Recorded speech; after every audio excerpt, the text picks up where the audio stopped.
మీరైతే దొంగచాటుగా దోచారు, మేమైతే దర్జాగా పబ్లిక్గా అమ్ముకున్నాం అంటున్నారు బీఆర్ఎస్ నేతలు.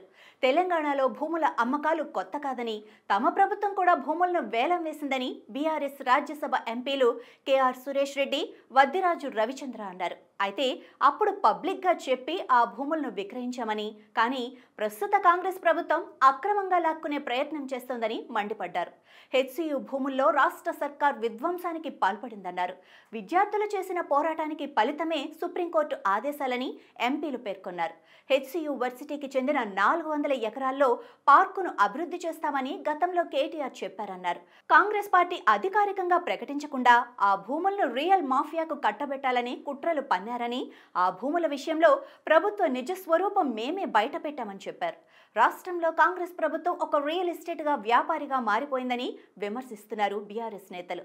హైడ్రా పేరుతో దోచుకోవటానికి, బెదిరించడానికి ప్రభుత్వం ప్రయత్నిస్తోందని మండిపడ్డారు. అది హైడ్రా కాదు, కోబ్రా అని ఒక కాటు వేస్తే అంతే అంటూ విమర్శించారు. మైనార్టీల హక్కులకు బాసటగా నిలుస్తూ పార్లమెంటులో వక్ఫ్ బోర్డు బిల్లుకు వ్యతిరేకంగా ఓటు వేశామని వెల్లడించారు.